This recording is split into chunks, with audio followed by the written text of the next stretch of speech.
Good afternoon, everyone. Thank you for being here. We know there's a lot of exciting programming going on right now. This is the most exciting programming going on right now. But, but you all know that already, which is why you're here. My name is Ishita Srivastav. I'm the Chief of Narrative and Culture Change at Caring Across.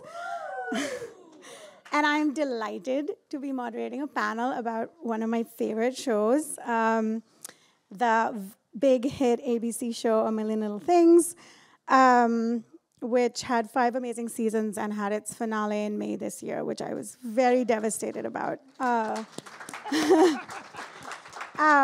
going to push through being starstruck and do some introductions. We have a really amazing panel, and this was kind of a dream come true panel for me, so I'm very excited. To my immediate left is writer and producer DJ Nash, who is a creator and executive producer of A Million Little Things. DJ has actually channeled his personal care experiences into his work more than once, and we and Network TV are the richer for it, so thank you, DJ. Romany Malco is an actor, rapper, music producer. He's been nominated for several awards, including NAAC Image Award, MTV Music Awards, Screen Actors Guild. And in film, he has been in The 40-Year-Old Virgin, Baby Mama, Think Like a Man, The Duff. In television, he is portrayed Conrad Shepard on the Showtime series Weeds, and my favorite, Rome Howard, on the ABC series A Million Little Things. The delightful Lou Beatty Jr. is an actor and associate producer. Some of his work includes Fight Club, Fast and the Furious, Ford versus Ferrari, Finding Normal, and he played Walter Howard, Rome's father, in A Million Little Things. And all the way to the left, yes. We have Brian Heilman, Deputy Director of Research at Equimundo. Brian leads work that focuses on preventing all forms of gender-based violence and achieving gender equality and justice. He's a co-father of the State of the World's Fathers reports, many of them from 2017 till now, and is the lead author of the Man Box study on the harmful effects of masculine norms in the US, UK, and Mexico. And so, like many of the panels going on right now, we are here to talk about care. He's not the one who played Gary? No. Okay. I wish. Okay, it's a different guy. I have a lot to say about what you did to Gary, but... I'm the one who killed Gary, yeah. He's the one who killed Gary. A Million Little Things had so many deep and really layered care storylines, something which is so rare on television. Today we're going to focus on the father and son caregiving storyline between Walter and Rome. And before we get started into the conversation, I'm going to show 2 clips from the show, 2 of my favorites. So if we could play the clips, please.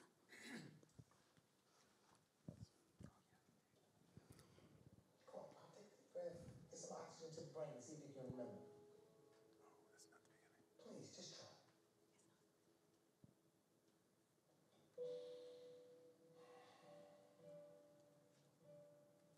I remember it's the same name as the famous movie star from the 40s. Yes, that's right. What was the actress's last name again? I remember. And what the hell are you giving me crap for? I love you, Pop. You went the hell out of me, but I love you. I was just going to tell you the same thing. Oh, okay. Okay.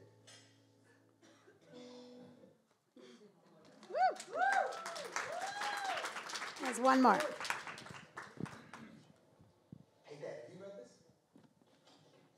I lost my reading glasses. Why didn't you tell me? Since when are you listening to me? Fine. I'll read it for you. They have a walk-in club at 9:30 every morning, or you can do water aerobics in the indoor pool there. This place is perfect. The kitchen staff is available 24/7. They've got a movie room downstairs. What could you possibly want? You've been trying to sell me on this place all your life. But all you're doing is putting me somewhere I don't want to be because you don't want to deal with me. You know it's not like that. What is it like?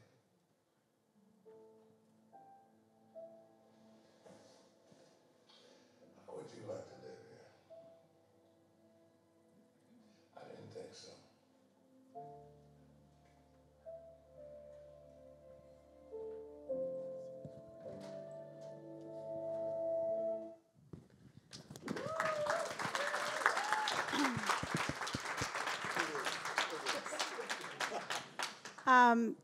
There's so much to say about just those two clips, but the nuances, the layers about what it's like to need care, to sort of lose agency and need to ask for support.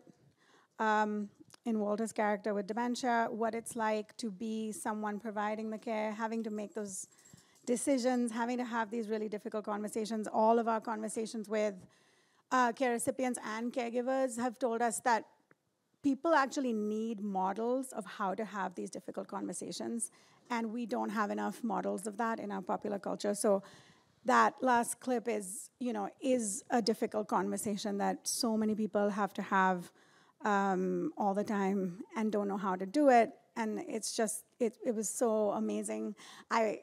Just watching that on television. So DJ, thank you for that.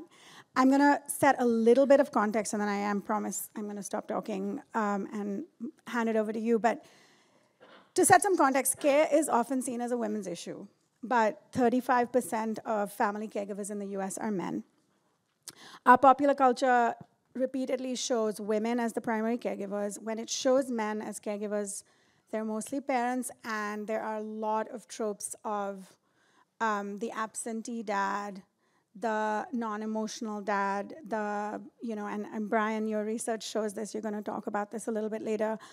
And perpetuating the norms that care is only a woman's issue and that men aren't caregivers or can't be caregivers is a disservice to everyone. We've found that men, because they are not, we don't talk about men as caregivers, men who are caregivers are really isolated and find it really hard to ask for help and build community. Series like this that highlight men who are actively engaged in parenting and aging and having those difficult conversations and really dig into the ways that masculinity complicates how we provide care, how we ask for care. It can really do a lot to shift our perception of how we can care for each other, how we can relate to each other. So I'm gonna open this up by asking each of you actually to share a little bit about your personal experience of care, how care shows up in your life. I'm gonna start with you, DJ, and we'll work our way down. Well, first of all, Lou and Romany, to see them portray these characters was a gift. The storyline is very much based on my father and my relationship. My dad, at the late stages of his life, had dementia.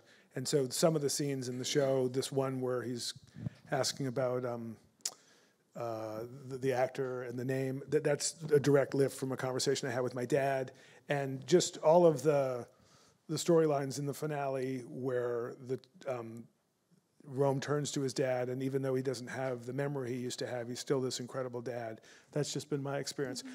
I understand that men take care of parents as well. My sister's incredible, and so in case she sees a clip of this, she's doing a lot. So she does a lot. She does a lot. She does a lot. But I really wanted to tell the story. For me, what's been amazing about doing Little Things, I lost a friend to suicide. I lost a loved one to cancer. The storylines that we've done have come from initially my life, but then all of the writers' lives. And so as we were getting to the last season, I really wanted to tell the story about what the last year was like with my dad. So my father went blind when he was 12. So from the moment I could walk, I was sort of his human guide dog. So I've looked after him in a lot of ways from the beginning. But when his memory went, that was really challenging. When you're visually impaired, memory becomes one of your biggest crutches, and he didn't have that anymore. And he had this incredible sense of humor about it and was very willing to talk about it. But unlike his blindness, which he had for about 25 years before I met him, I saw him get this and have to adjust to it. And it was heartbreaking. But as I said, his sense of humor and just the dynamic between Lou and Romany, it was so wonderful to see it that way. Thanks. Romany, can you share a little bit about just your care experiences in your personal life that you may have brought to this? You also you play a father role as well as a son in this story. So if you could talk a bit about your personal care experience, please.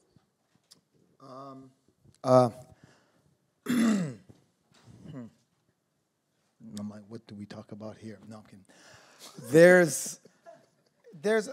are a few things that I've experienced, and I'm going to go back because I feel like it really contributes to how I was able to deal with my dad and currently deal with my mom, but or care for my mom. But when I was about 21, someone asked me if I could take care of this man, and I didn't know how to say no. So I ended up taking care of this guy, and it ended up being one of the biggest blessings. He's paralyzed from the neck down, and he was divorced. He had 2 daughters who would come visit him on the weekends, and they would sleep over and everything. And so through that experience, wheeling him around and transporting him, I developed an empathy that I don't think I would have had otherwise. But also, my being young and sort of naive, just kind of disconnected from what a challenge that is, and how much life there actually still is there. You know, at that point in my life, I thought that, you hit 30, you're pretty much dead. And here I was with this man who was, well into his 50s and still very much alive. But I also could tell that there was this need for a support system that he didn't have, right? And so it's not like just me showing up and doing things, and he's like, damn, I like the way you clean that fish tank. No, it's not just that. It's like people to talk to who can empathize and relate to what he's going through, so that he has this way of like releasing and feeling seen, because it didn't seem like the case with his family.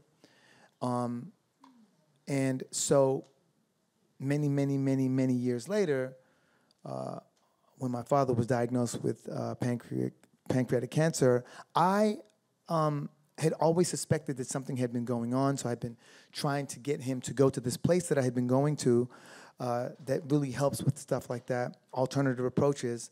I would go there, I've been going there every year since 1996, sometimes twice a year, and I would meet people whose children had brought them there. They'd be 87 years old, dealing with prostate cancer, and their children would bring them there, and they'd, and and let me know if I'm going too long here.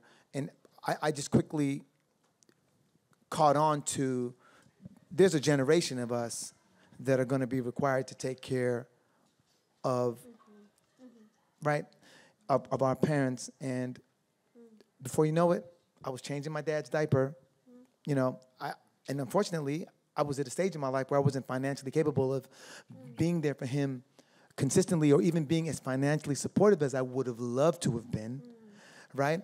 And those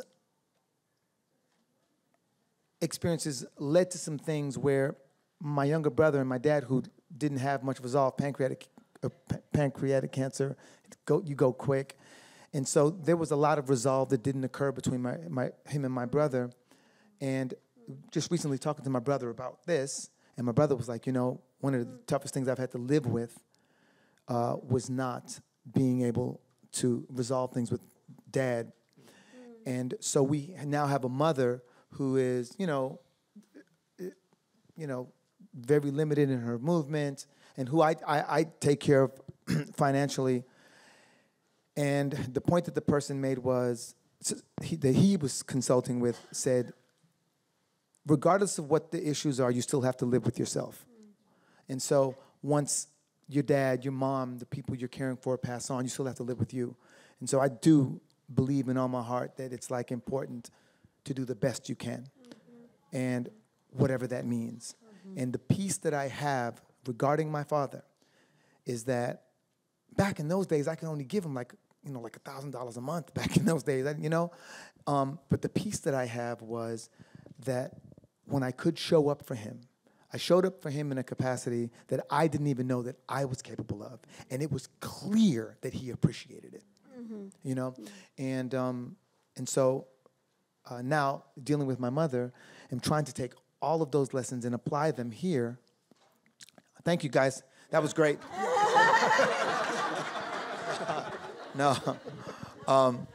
Recess is over. Yeah. Right. Can someone get the lights back down?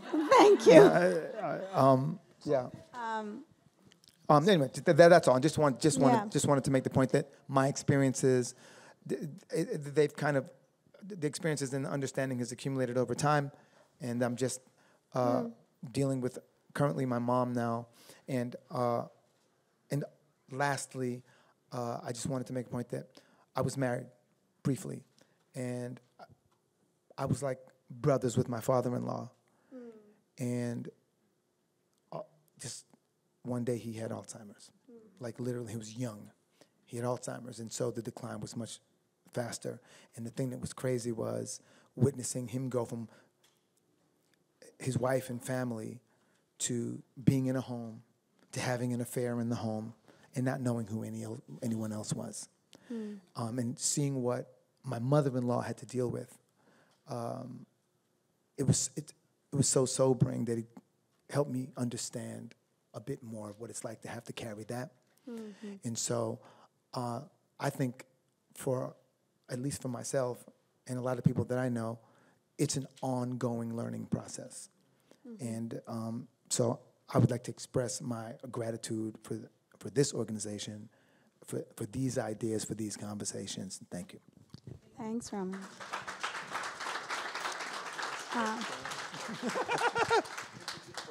Lou, when we chatted on the phone, you shared a little bit about your personal experience of both being a caregiver as well as what it was like to play the role of Walter and sort of go on that journey of, beginning to need care, and sort of, if you could just talk a little bit about that, both the personal experience of being a caregiver recently, but also your journey as Walter. I'd also like to say, That's my boy. At 19, I helped my friend and his sister take care of their mother who was bedridden with cancer. We all had responsibilities. I cooked for everyone. They took care of the bedpan, washing her, dressing her. At nighttime, we three would sleep in the bed together. This is two socioeconomic situations. I'm going to speak of this one first and then of the next one. They were not on welfare, but they had no money. So I slept on one end, Kemper slept on the other end, Sissy slept in the middle because Sissy was scared as hell. There were rats in the wall. You could hear them and feel them. They were this close. And she needed that buffer to allow her to be able to sleep. Later on, their mother passed. And February 15th, Valentine's Day, this past year, my wife broke both her wrists playing tennis. And I had to do all the cooking. I'm a good cook, but all the cooking, and I had to assist her bathing and dressing her. And this took me out of my pattern, which caused me physical dilapidation. I used to be fine. And emotional. you still got it, Lou. You still got it. and emotional because I wasn't as physically fit as I would like to be at my age. Both of these situations, the first situation, they didn't have the money because at night, if no one got up to put the coal in the furnace, we all woke up to a cold house. In this day and age, we have insurance, my wife and I, but still the effect on her and on me is something that I guess you people are here trying to get figured out because no matter what your economic situation is, there is an emotional and physical thing that you have to deal with when caring for people. As far as the show is concerned and preparing for my character, I'm 78 years old. I don't have to prepare for squat. This is the real me. Yeah. So when this character is addressed with the potential of not having your memory anymore, I have to say to myself as a character, am I going to be a never-ending burden to my children? Am I going to be in a facility where I spend all of the money, whatever that amount is I've accumulated, and I no longer now have any money to leave them? Am I going to be able to live out my time in my own house? Am I going to know them? There are so many things that you have to consider as the character and at my age when you're dealing with dementia. And that is, these things just come to myself as things I have to think of, period, at this age. And Walter and I are the same in that regard. Thank you, Lou.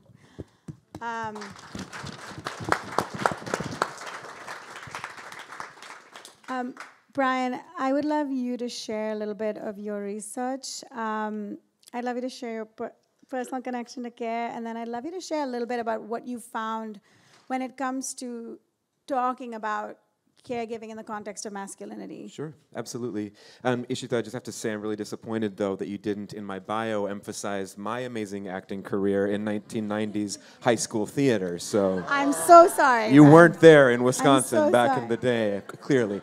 And I really thought, I was like, is this like a political snide of some sort? No. You said you knew him. You said you recognized him. I did.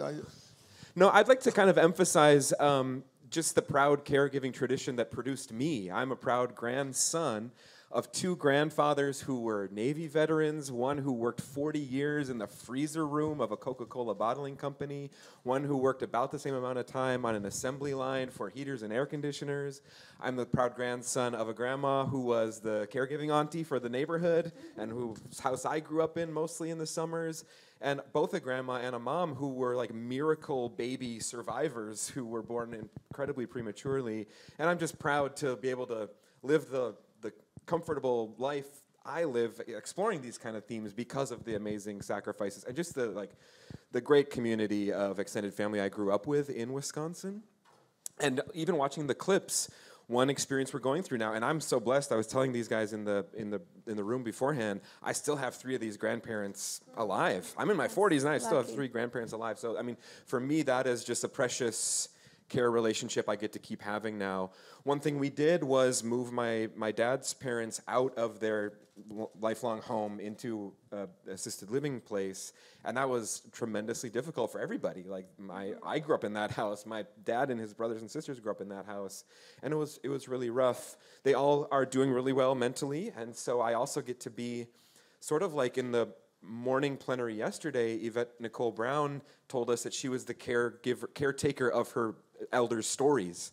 So I've really kind of played that role. I'm the researcher, right? And I'm also the researcher in my family, which means I'm calling my grandmas and like getting the stories down from their childhood and trying to keep track of that stuff.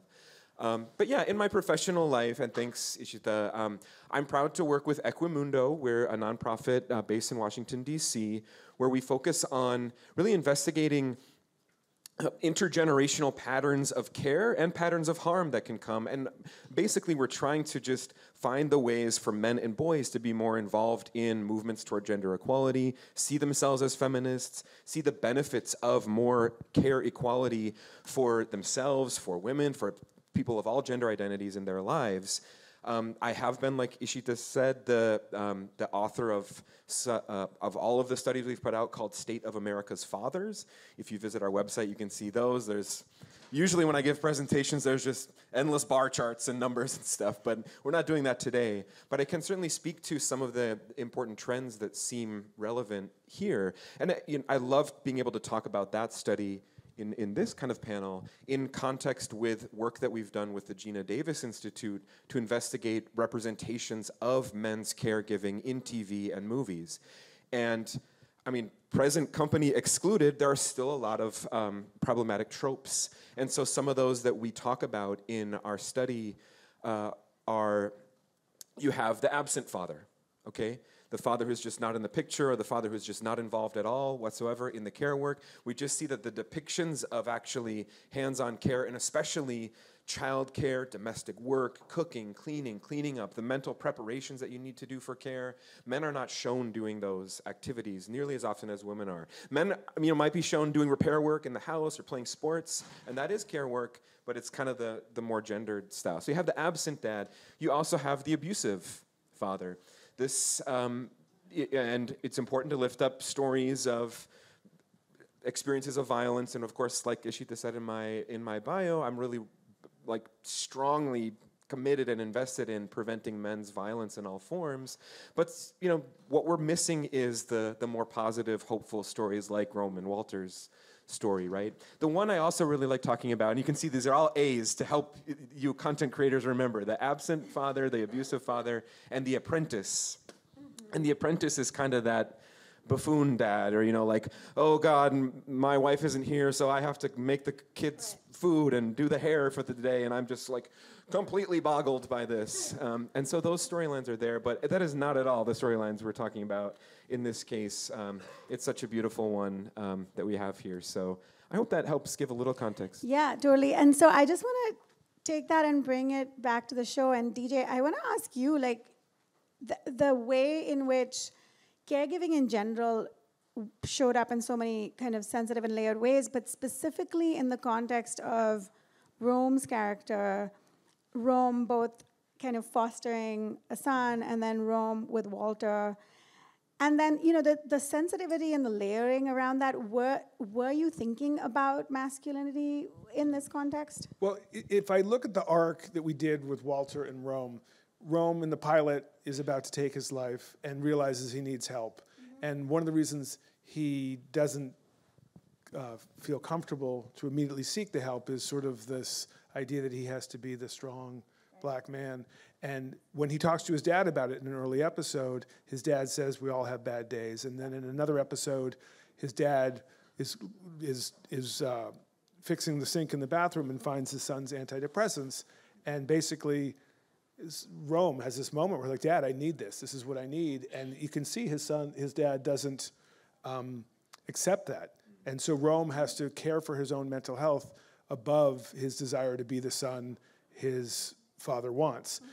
And my thought in the series was, what if the person who gets Rome, the person who understands him, the person who nurtures him, his mother, passes away? And he basically, as sad as he is to see her go, says, there's nothing I needed to say to her. I know she loves me. I know she knows I loved her. And yet he's left with this father, and he does not feel that way. And he knows he has a certain amount of time left to try to feel that way.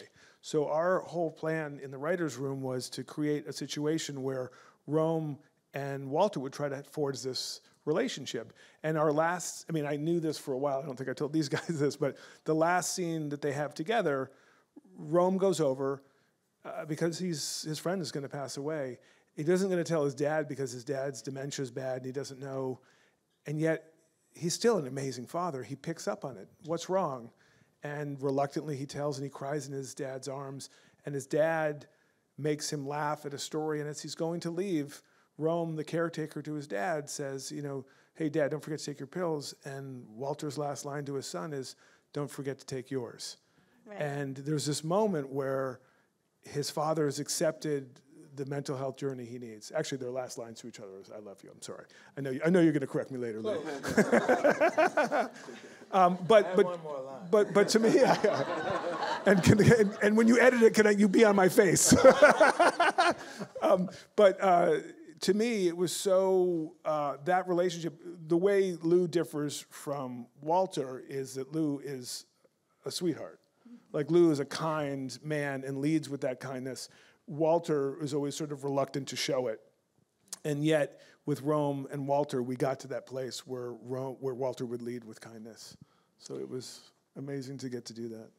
Absolutely. And so just for a last question, I want to kind of ask both Romany and Lou, were you thinking about the journey that both Rome and Walter have with their own masculinity and their own sort of their masculinity in relationship to each other. There's a scene that I absolutely love where the discussion about getting a care worker into the home, and Walter is like, I don't need anybody. I don't want anybody in my home. And Rome is really struggling. He can't be there all the time. And this is something we hear all the time. And this is something many families are dealing with right now. And that conversation between them and how they kind of move through that. I would love to just for you, either of you, to kind of close us out, or both of you to kind of close us out. Were you thinking about their journey around masculinity as they're relating to each other, and as they sort of go from the sort of abrasive relationship to the relationship where they're crying and accepting each other's and their own needs for care? Yes, sir. Ishita. That type of insight for me would require me to kind of identify the experience and get to a point of resolve where I'd be able to look at it objectively. But this shit is my life. I'm going through it. So honestly, those thoughts, as far as it didn't cross my mind that how my masculinity may or may not have played a role. But just want to say that when you've got DJ writing for you and you have this man looking at you, it's very difficult to fake it. And what I did experience was I couldn't show up emotionally in the capacity that I wanted to for the scenes sometimes, because it was that real. And then I suddenly realized, oh wow, I have these blocks and that's one of the beautiful things about acting, is that you can really learn about your stuff. Whether you want to or not. Whether you want to or not. Yeah. And so Lou constantly demanding this authenticity from me, just looking at you. He's just looking at you like this. He's doing it now. Yeah. Yeah, I did notice that there was this posturing. I don't know how else to put it, where this this idea of who I'm supposed to be as a man and how I want to show up versus what I'm actually feeling, and realizing my limitations there happened all the time throughout that storyline. Thank you for that. Yeah. Lou? I would like to say that as a parent, whether you're a man or a woman, you always want to give your children rules to live by so that they have a chance for success in life. And in this particular situation and that scene, you got a father who is cantankerous, highly opinionated, usually not civil, but in his own way, always loving, because the background of everything he's doing, and this is not just a father, this is a mother as well. You want to be able to see that your child is strong enough to go on without you. And that was the driving force of most everything. I will just put this in. Most black fathers, as you said, or fathers, period, are depicted as absent or at least non-compliant and not necessarily being the father they should be. In A Million Little Things, not only was I as a father always concerned about this son, my other son, his wife, the boy that they adopted, every character in this show, male and female, always rose to the occasion when any one of them was in distress. You don't see this in television. No, you don't. If it is, if it is told more so how, what they say, it takes a village. How, we get on the 6 o'clock news, all of these blood and guts on the east side. 17 children killed in a fire. If at some point within our media circle we promote these kids, these young people rallying around their friend to give whatever kind of support they can, if we can put these things in the news, how people are doing wonderful things, and there are more people doing wonderful things than there are doing bad things, we can help the psyche, and this is care. Yes, because if you keep getting negativity on a regular basis, every 6 o'clock news, every day, you're scared to go outside. Yeah. We have the responsibility to induce all the things that 95% of the population are doing. And in this show, we showed at every juncture, the group always rallied around who needed help. And I think that's the wonderful thing, and I hope that answers your question. Oh, yes, sir. Woo. Not to take away. You inspired this. I have to say this. You should say it. I had this. So around the age of 10, like right around my 10th birthday, grew up tumultuous household. Mom takes off, end up with dad, my younger brother and I. But my parents were very young, so I kind of been feeding and raising my younger brother since I was like, 8, 9. And he's like 4 years younger than me. Long and short of it is I ended up being with my dad, and my father met someone, and we ended up having a stepmother. And my father ended up being a father, not just to my brother and I, but also being a father to all of our friends. And when he passed away, to this, like, I'm telling you, it doesn't matter when. I run into people all the time who ask about my dad and then give me their rendition of my dad because they loved him so much. And so he's like, everybody's dad. And the reason I wanted to bring that up is because when you speak about depictions, my dad was heavily flawed. He was really, really flawed. And what ends up happening is these flaws sometimes are omitted when you are depicting a good dad or a responsible person. And the sad thing is that we then become conditioned through, I can't think of the term right now, but to look for that in our mates and everything else. And sadly, that is not the reality. And so we are conditioned, particularly here, oh God, forgive me for saying this, but particularly here in the United States of America, we are conditioned for a very convenient, Hollywood packaged relationship. And I was listening to this interview with the woman who does all the data for Match.com. And they were asking her, they were like, hey, so what do you see that's different now? And once upon a time, as Lou spoke about earlier, you had your confidant who you gossiped with, but the person you went to for deep stuff, and the person you talked about all the soap operas with, you yelling out your window, the person you hung out with on your day off, you had all those things. And today the difference is that we now want all of that in a mate, right? It's impossible to fulfill that role, but a lot of us, including our children, feel pressured to be all of these things. And as a result of that, it chips away at our own, first of all, our perception of reality, but it also chips away at our own self-care, right? And so I just wanted to point out that whoever's here and whoever's responsible, I think it's important to remember that the flaws and that the shortcomings and the limitations are important, because a great book that I just read, and I'm sorry that I can't think of the name of it right now, Adult Children of Emotionally Immature Parents.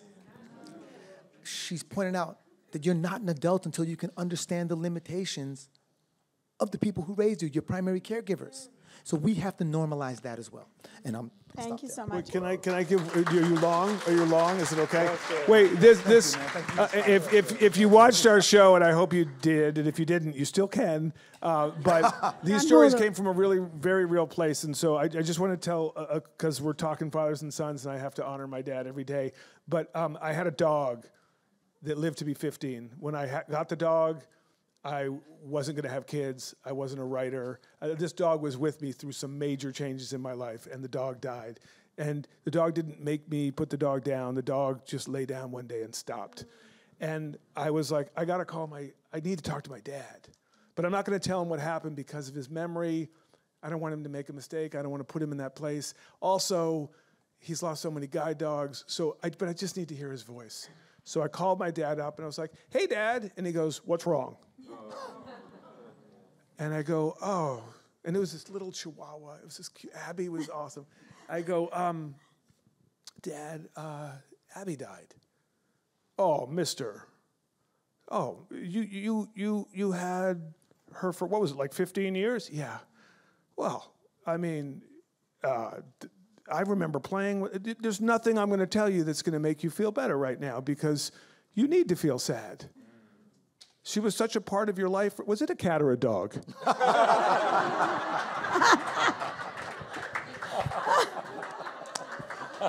This man, whose memory was shit, showed up. Awesome. And was everything. And he gave me a joke. So I just, when you asked us to speak today about this, I was like, I got to be his son. Thank you, DJ. Thanks. I just want to say, I'm watching that clock, and we are 6 minutes over. So I'm gonna. No, I'm good. Wait. Reset. Thank you. We got more. I should have just said that. I just want to say that, Lou, you talked about showing the village and showing the positives, and then Romany, you said we have to also talk about the flaws. And I want to close us out by saying A Million Little Things does all of that. Mm-hmm. It actually talks about the flaws. It talks about all the shit we're dealing with. It talks about the village, and it shows the power of a village, and it shows what it's like to actually step into a village when you are called to, which is kind of the most powerful thing about being human. And so I just want to say thank you for making this show. Please watch the show. It's on Hulu if you haven't seen it. Thank you for these beautiful characters. Brian, thank you for your work. Highlighting the importance of representing these stories. Thank you all so much. Thank you.